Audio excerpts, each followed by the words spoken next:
And welcome back to the Daily Dribble podcast, guys. As always, I'm your host, Nick Zammit, here with another massive episode as we get ever closer to Christmas. Often dubbed the most magical time of year, I'm certainly buying into that this year. Not so much because of the presents or the food or, the time off work or the alcohol, anything like that, but because with that becomes the NBA trade season. I truly believe the NBA trade season is the gift that keeps on giving. Personally, as a content creator, a basketball content creator, I love the on-court action. I could watch basketball all day, every day, non-stop, 247, 365. But what I love so much about the NBA and the NBL here in Australia, there's always something happening off the court. And I find that just as intriguing, just as exciting. And absolutely, I think certainly the biggest part of that is the trade season. Now, today we're going to shine a little bit of a light on some of the trades that have gone down thus far, as well as some of the biggest rumors that have gone down over the course of the last week or so. Certainly some big names potentially on the move, some league-altering moves could be coming, but certainly looking forward to touching base on those very, very shortly. Also, I'll go through... It's a bit of a big one. I was going to put it in odds and ends. I've decided to slide it down to MVP of the week. I've got a big talking point there. A head honcho in the league's made a drastic change that I think is for the better, but we'll touch on that as well. Just quickly, I want to shout out both Stadium Scene and The Cover, both those networks continuing to showcase my work here at the Daily Dribble, as well as a whole host of other content creators in and around Australia, New Zealand, the US, and Canada. Their hard work and support of me certainly means the world to me. I couldn't keep doing what I'm doing without their support, so it's very much appreciated. Okay, before we get into the heavy hitting stuff, just got a couple of quick odds and ends here that I wanted to touch on very, very quickly. Starting first and foremost with the Philadelphia 76ers. Now, it's been a funny year for them. They started horrifically. It looked as if their season was almost over. The injuries were piling up. They've somehow been able to claw things back. They're only a game and a half outside the play-in picture at the moment, currently at 8-16 on the season. But it's been a pretty ordinary week for them. Their MVP man, the head honcho there, Joel Embiid, has suffered a sinus fracture. This occurred in their loss versus the Pacers last Saturday. He's set to be reevaluated in 1 week. So the time frame isn't extremely lengthy for this one. As I said, reevaluated at that point. The 76ers will certainly hope that it's nothing more than this. Now, Embiid's only played 6 games across the season, certainly been a big factor as to their poor start to the season. They need him back fit and firing. He's the barometer for this team. For as good as Paul George is, for as good as Tyrese Maxey is, some of their other role players really, really competent as well. This team will go as far as Embiid takes them. And if he's not on the court, they're not going to go very far. Granted, it's still early in the season, but just with his track record of injuries and game time missed, it doesn't fill you with a lot of confidence. Again, hopefully this is only a week or so, can get back on the court. But it is troubling if you're a Philadelphia 76ers fan, just, the track record of injuries there. Now, this was compounded by some other big news for Philly during the week. Rookie of the Year, Jared McCain, is being announced as being out indefinitely after an MRI revealed a lateral meniscus tear in his left knee. Now, he's set to undergo surgery on this one and will be on the shelf for a considerable amount of time. Up until this point in the season, his rookie campaign, he'd been averaging 15 points, 2.5 rebounds, 2.5 assists, and was shooting the 3-ball at 38.3%. This is a huge loss for Philly. He had really stepped up, was showing really promising signs, and looked great when he was starting, and really played some pivotal minutes whilst Maxey, George, Embiid, these other heavy hitters have been out. In the Rookie of the Year race now, though, Stephen Castle from the Spurs, Yves Missy from the Pelicans, and Dalton Connect from the Lakers are the current 3 favourites there for Rookie of the Year. Because up until, the injury, it looked like McCain was probably going to run away with it pretty convincingly. As I said, a big loss there for the Pelicans. Just kind of compounds their issues and just kind of almost sums up what their season's been to this point. So speedy recovery from there. Really liked what I saw, and certainly hope he can be back fit and firing next season. And just finally, in a very little quick odds and ends segment here, we have our 2024 Emirates NBA Cup champion. The Bucks are this year's champions. It was a pretty hotly contested little matchup in the final against OKC. It was really back and forth throughout the first quarter. The Thunder led by 1 at the end of the first there, with Isaiah Hartenstein and SGA kind of firing from the word go. Both had 10 points at the end of the quarter.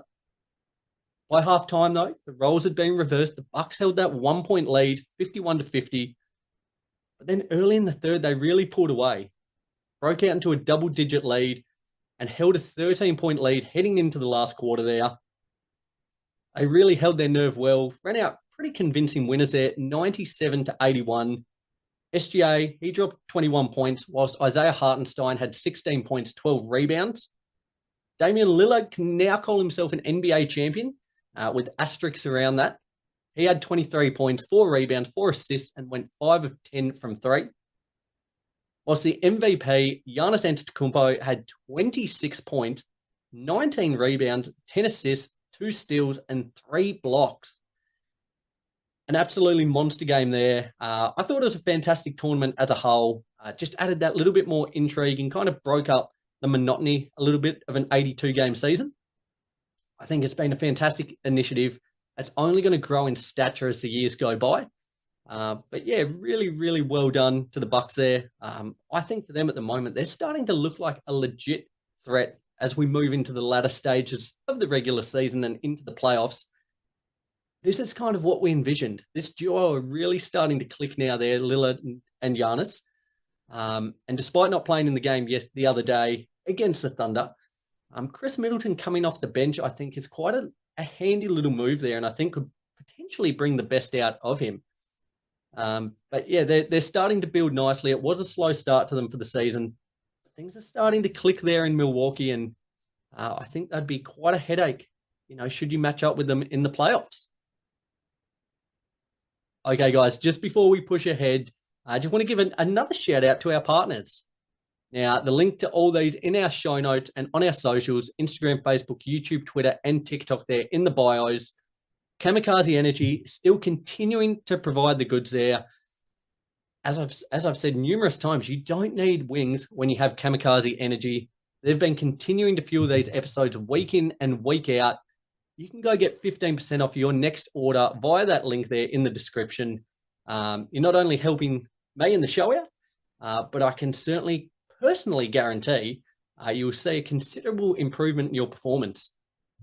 I know from first-hand experience, it's taken my running to the next level, and I'm sure you'll have similar results. Likewise, a new partner, a new sponsor's just come on board that's developing as we speak, LSKD. Not LSD, LSKD. That one letter makes an awful amount of difference there. But LSKD are an Australian-owned and operated brand that provides high-quality functional streetwear with a street aesthetic. Now, their motto is they strive to be 1% better every day, and I think that's a great motto to live by. If anyone wants some last-minute Christmas ideas for me, I'm certainly got my eye on at the moment their Rep 5-inch lined performance shorts.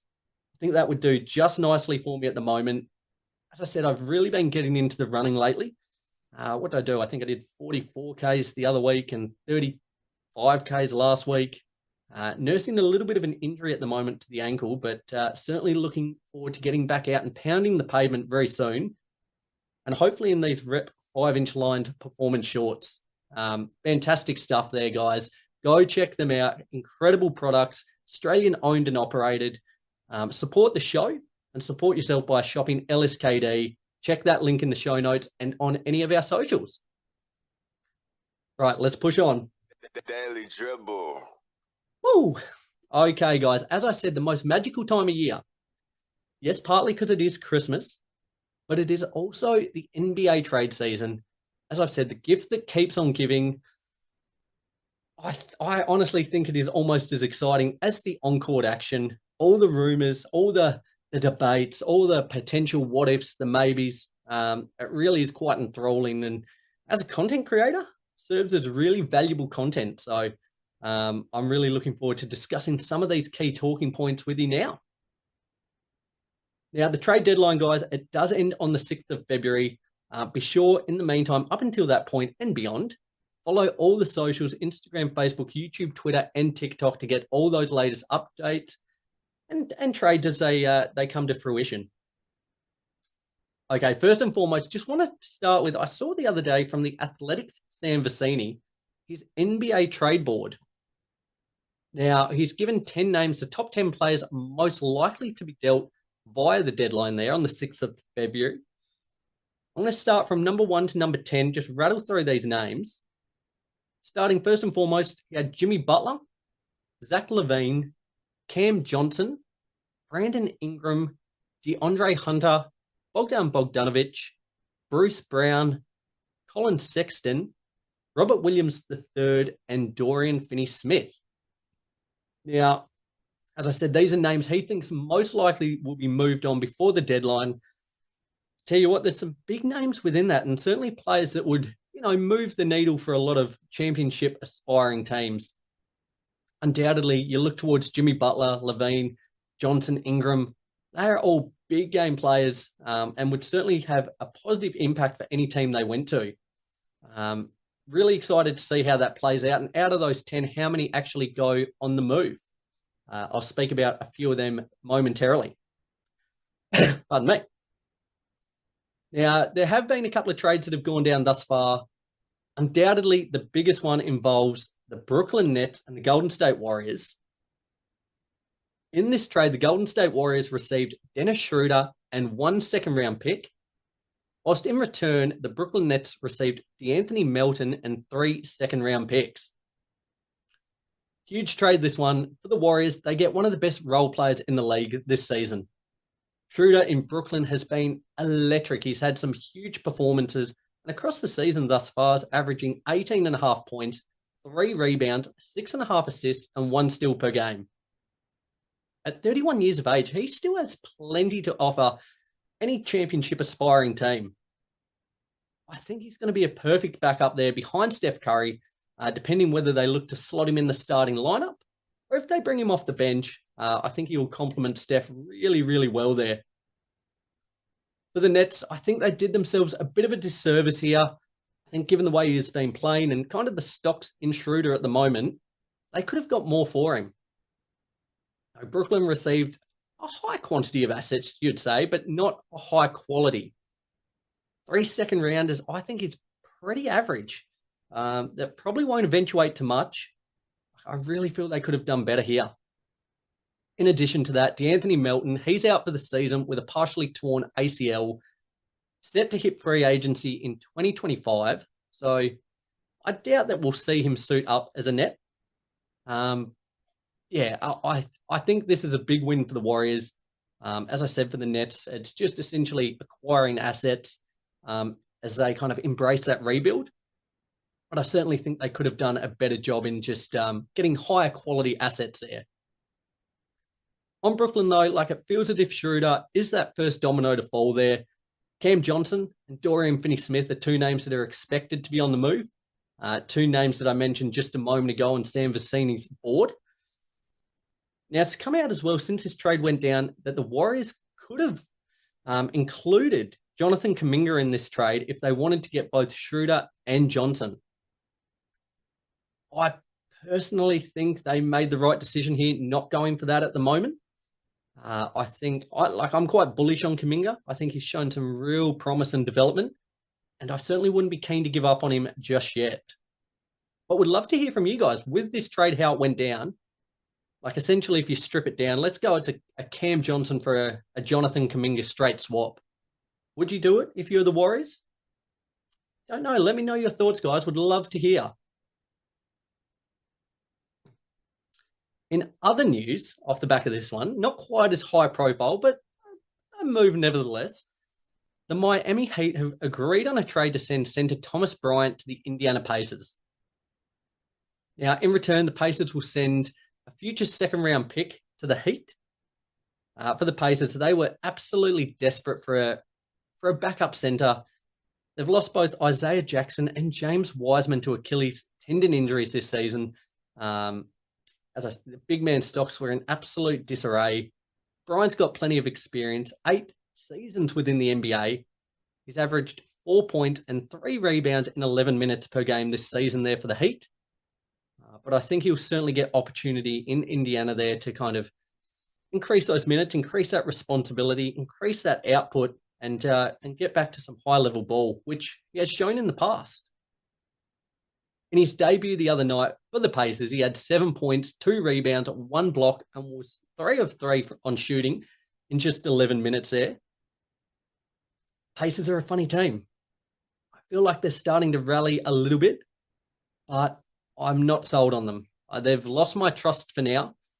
I think it's a good move nevertheless, but it's going to take a little bit of mending till I get back on the Pacers train. I was quite high on them for a while there. Really liked what they did with their roster.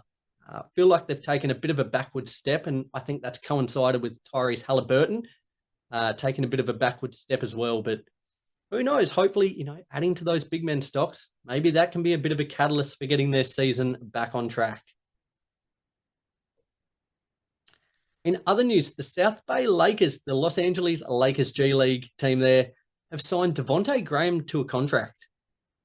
Now, Graham, 29 years of age, averaged 5 points per game in 13 and a half minutes for the Spurs across the 2023-2024 season. If you're a long-time listener of the show, you'll know that Devontae Graham is a long-time favourite of the show. Let's go with that. But he's certainly taken a fall from grace. He's kind of been left in the wilderness for a while now. Like, it wasn't so long ago, in his second season in the league there for the Hornets, he averaged 18 points, 3.5 rebounds, 7.5 assists, and 1 steal per game. He's got a lot of work to do to get back anything close to those levels, but hopefully there in the G League, he can get some really good reps, some really good minutes, build that confidence back up, and hopefully get another real good dip at the NBA. Like, as I said, he's shown that he's got the talent. It just seems like a guy over the last couple of seasons that's really low on confidence. So maybe this could bring about the winds of change for him. Speaking of the Lakers, rumors have them in the market for another big man at the moment. Names that have been circling: Robert Williams from the Blazers and Jonas Valanciunas from the Wizards. These are kind of 2 big names that have been mentioned thus far. But the name that's really intrigued me, that's kind of been floated with the Lakers, is Nikola Vucevic. Now, the Lakers, Warriors, Pelicans, and Pistons are all interested in trading for Vuce off the back of reports that have come out. And you can't blame them. He's having a phenomenal season, an all-star level season, I believe, averaging 21 points, 9.5 rebounds, 3 assists, 59% from the field, and a phenomenal 47.5% from 3. I think any of these teams would certainly benefit with his signature.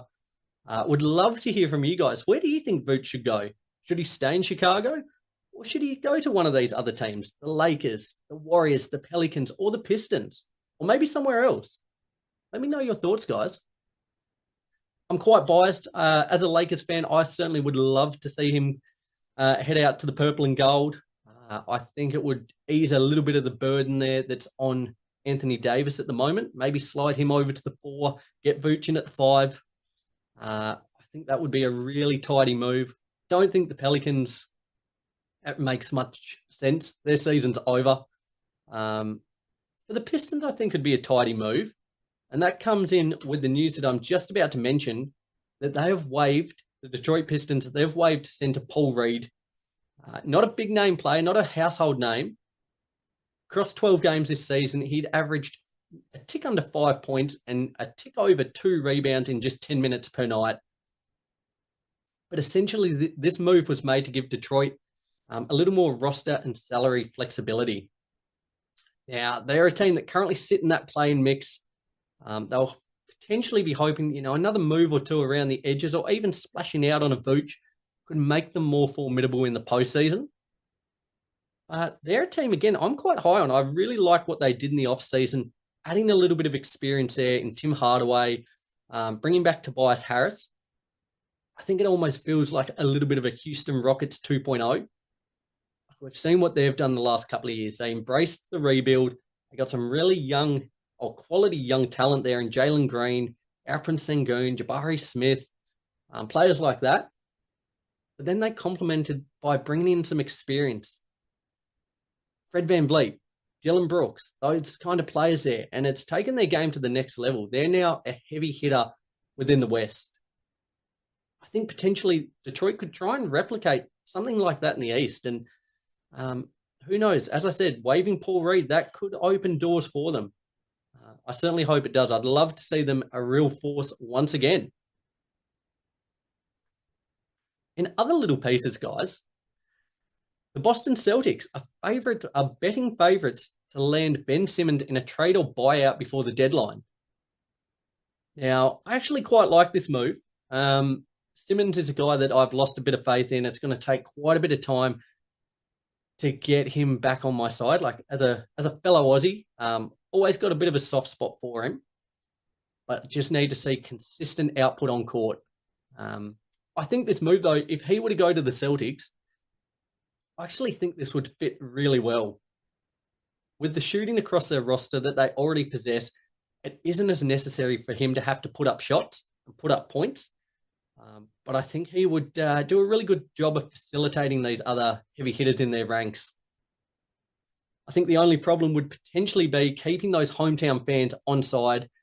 We know how ruthless they are in the Beantown. But yeah, something to keep an eye on. As I said, betting favourites at the moment to land Simmons. Big move there potentially to be made as the Nets look to offload the rest of their competent pieces.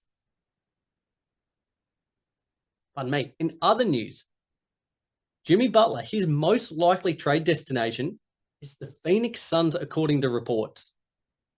Now, for him personally, they're certainly his first choice. It would involve a package centered around Bradley Beal and assets going back to Miami there. My question is, does this move the needle enough to make the Suns a legitimate championship contender? I don't know. I don't think so. Jimmy, he always seems to step up in the playoffs. He's, a average to good player in the regular season. He goes to borderline All-NBA MVP level in the playoffs. I just don't know, though, at 35 years of age, if he's got enough to help get them over the line. With Devin Booker, with Kevin Durant, with Tyus Jones, handling the rock predominantly, their success will depend on Jimmy hitting threes. Now, he's going at a tick under 36% this season. You'd have to get this up to at least 38%, I think, to make this viable. Because at the minute, he's essentially shooting the same as Bill. Like, the trade itself, I don't think makes that much sense. Like, it's not going to impact things too much. The only thing is they're going to get older. Bill there at 31 years of age, or 32, should I say. Jimmy at 35. The output is not too dissimilar. Yeah, I just don't think it's a necessary move. But maybe get Jimmy going to where he wants to go there in Phoenix. It might light a fire under him. Probably sees it as his last chance to potentially win a chip. He might just go balls to the wall there to get it done. So watch this space on that one. And just finally from our trade recap, guys, the New Orleans Pelicans are open to trading Zion Williamson. Now, it's the first time these reports have come out, open to trading Zion, but they're going to have to be blown away by an offer. Now, actually, according to Mark Stein and Jake Fisher there, to NBA pundit analysis there, they're open to trading anyone on this roster that's not Herb Jones, Yves Missy, or Trey Murphy. Now, this comes off the back of their 5-22 start to the season. It is over. I think last week or the week prior, it might have been last week, I kind of tried to paint a picture that there was a world in which they could, everything would fit nicely. They could maybe make a run at the play-in. That is not realistic at all. They're already 9.5 games back of 10th, and the injuries are still there. Like, I just think their season is effectively done. And I personally think it's quite sad, given how much potential this roster had heading into the season. A lot of people weren't quite as high on them. I was very bullish on the fact that I think they could be a really dominant regular season team there with Zion, with CJ, with DeJounte Murray, that big acquisition with Ingram, Trey Murphy, Herb Jones. I really liked the way their roster was constructed. But yeah, no team in the league has been hit harder by injuries. So it seems like it's a bit of a fire sale now. Be interesting to see with his injury-plagued career thus far, who would be interested in taking a chance on Zion?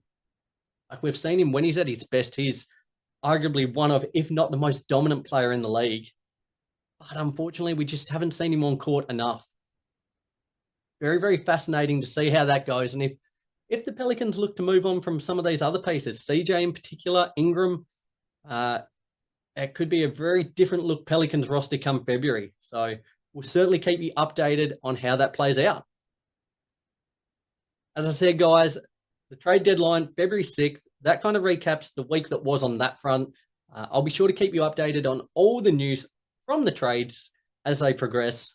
So be sure to be following all those socials, and it's going to be a bumper period, no doubt.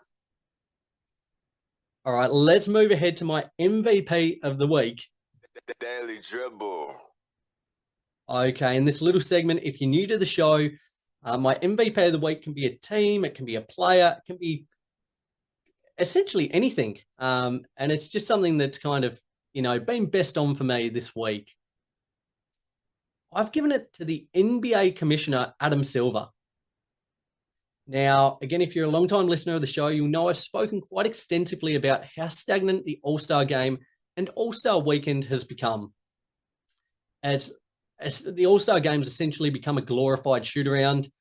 But Adam Silver, he's decided to revamp it drastically this in 2025. It'll be a new look concept that I'll run through now. A really big overhaul in this one. So how it'll work is 24 NBA All-Star players will be selected and divided into 3 8-player rosters. There will be a 4th team that will be a Rising Stars champion team. And there'll be 4 honorary team general managers. There'll be TNT analysts Charles Barkley, Shaquille O'Neal, Kenny Smith, and Candace Parker. They'll kind of be the captains of all 4 of these respective teams. Charles Barkley, Shaq, and Kenny Smith will draft their rosters from the pool of 24 NBA All-Star selected players. 2 teams will meet in game 1, and the remaining 2 teams will meet in the other semi-final. Winning teams from game 1 and game 2 will advance to face each other in the championship final, game 3 there. With the winner of each game is dubbed the first to reach 40 points. So we've seen just, all-out shootouts, East versus West. We've seen, the target score endings, things like that, the Elam endings. This is essentially first team to score 40 points. You go through to the final. It's got, mixed reviews thus far. Now, each player on the championship winning team will receive $125,000. Each player on the second place team will receive $50,000. And each player on the third and fourth place teams will receive $25,000. Now, I think this will certainly help shake things up. It'll keep it fresh. It'll keep it exciting. That's why I've given my NBA MVP of the week to Adam Silver, because I applaud him for trying something new. As I said, it's grown stagnant. It's borderline become impossible to watch, I think, the All-Star game. I'm someone in life, in sport, in anything, I'm going out to win and play hard. And there is none of that being shown in the All-Star game the last couple of years. So hopefully by doing this, it's a shorter format, reaching 40 points. It shouldn't take that long for these players, the caliber they are. I think it'll increase the intensity. Now, players like, I think, was it Giannis and KD in particular have come out, or AD and KD, have come out voicing their displeasure. They don't think it'll work. They're not sure what the purpose of it is. I disagree. I think this will actually promote a little bit more competitiveness, and I think will make for a much more enthralling All-Star weekend. So Adam Silver is my MVP of the week there. I would love to hear from you guys what you think of this idea. Will it improve All-Star Weekend? Will it make it worse? Is that possible? I don't know at this point. But as I said, I certainly applaud Adam Silver for trying something new. And he's certainly, looked to do that in his tenure as commissioner. Just evidenced by the NBA Emirates Cup there. Another great initiative of his. People are always scared of something new. So we're creatures of habit. People might come around to this idea quicker than you think. So, yeah, certainly looking forward to seeing how that plays out. There you have it, guys. There wraps up a big episode of the Daily Dribble podcast. Approaching the festive season now. Certainly very, very excited about it. Excited to have a bit of a break, relax, unwind, spend some time with good people, good food. It's going to be a fantastic couple of weeks. With that, though, I'm currently in the process of ironing out my schedule for the next week or two, given that holiday period, how the shows will look. Ideally, I think I'll continue to have shows over the next fortnight or so. Day release might vary a little bit, hopefully not, but I'll certainly keep you guys updated on how that plays out. That being said, it is imperative, if you want to get the latest episodes as soon as they drop, be subscribed, be following wherever you listen to the show, whether that's listening on Apple Podcasts or Spotify or watching this one on YouTube. Be sure to subscribe there so you get them as soon as they drop. Nevertheless, that's enough rambling from me on this episode. I hope you all truly have a magical Christmas. Enjoy everything, food, the presents, spending time with loved ones. It really is, and I mean it, the most magical time of year. So certainly soak it up and enjoy it. That being said, have a great time. Enjoy everything Christmas has to offer, and I can't wait to speak with you all again next week. Till then, guys, remember, be good. And if you can't be good at it. See you guys.